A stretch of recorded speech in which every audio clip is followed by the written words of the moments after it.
The banking secretary himself, Rajiv Takru, speaking exclusively to ET Now's Mrinalini Krishna on the new banking licenses. Of course, now the RBI has issued clarification of its new banking guidelines, license guidelines.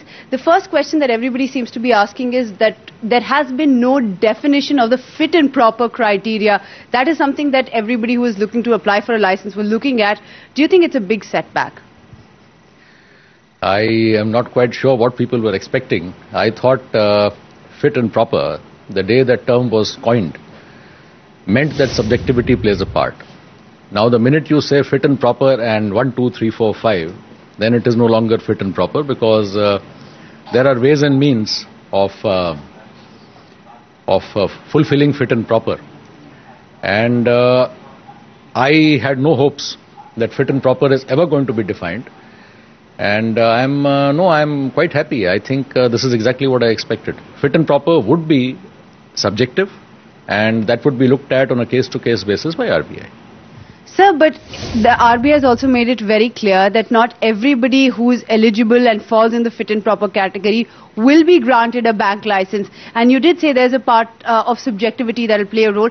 How is it? Is there going to be a process that's going to be laid out to define who actually makes the cut and who doesn't? Absolutely. The process has been rather well defined in the guidelines. There's an internal committee, there's an external committee, and then after that the board will take a decision. Now, that's a pretty detailed and tedious process. And essentially, how it would go would be something like this, that out of the total number of applications, people who fulfill the minimum benchmark would be isolated, and they would be clubbed together. Let's say there are X number of people who fulfill the criteria, and thereafter there would be a ranking done, obviously, because if you have X number of applicants and you have Y number of licenses which you want to give, and Y is considerably smaller than X, so you have to rank them in some kind of order of preference, which is where the fit and proper will be looked at. So just because you make the benchmark, just because you pass, doesn't mean that you get admission in IIT. I mean, so that's the way it goes.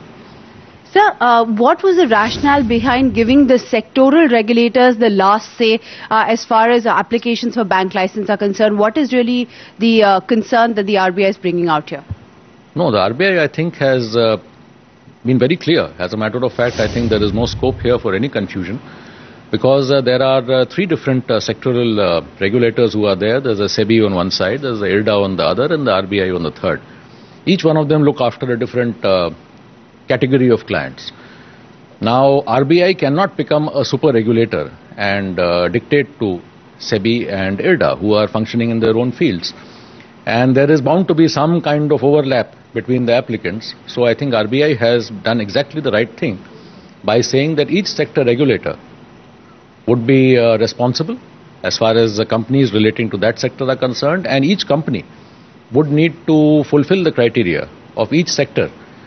And the RBI has clarified in the last line that as far as banking is concerned, the RBI criteria need to be fulfilled.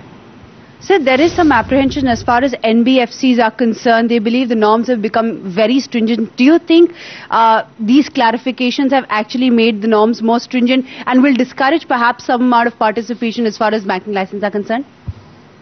No, I think, in fact, clarity always helps. It is far better that they understand the rules of the game before they start playing the game. There's no point entering a football field if you are armed with a table tennis bat. So I think the NBFCs would be well advised to see the guidelines, to see the clarifications very carefully. And then if they are not footballers, they better stay out of the field. Sir, some people believe that these guidelines actually favor existing promoters who would perhaps make it, would be better off acquiring an old private bank. Do you think these guidelines sort of pave the way for more mergers and acquisition activity in the banking sector?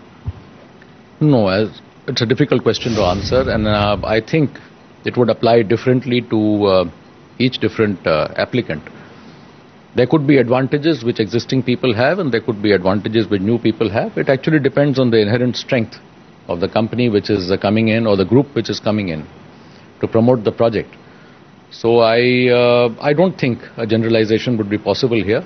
And the guidelines, to my mind, from what I have seen, are about as fair and as general as they can be. And within the limitations, I think RBI has been more than fair.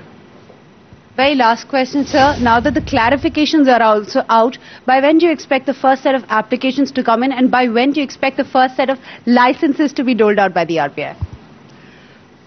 Based on, 34 years of experience now, I can say that whenever I expect, I may be wrong, of course, I've been wrong on many occasions. Normally one has seen that when you have a last date, when you have a deadline, for some strange reason everybody waits till the clock is ticking and you are within the last 6 hours of the deadline, and then everybody rushes to dump their application in. So I would frankly expect that most of the applications would come in around the last week, or maybe even in the last 2-3 days. I wouldn't be surprised at all. As a matter of fact, I would be very surprised if it started pouring in from tomorrow. And the bank licenses, by when do you think the first batch of bank licenses can be expected to be doled out by the RBI? This I had answered before, and it's only a hope, because we need to see how the process goes, and that would depend on how many applications come and how long the scrutiny takes.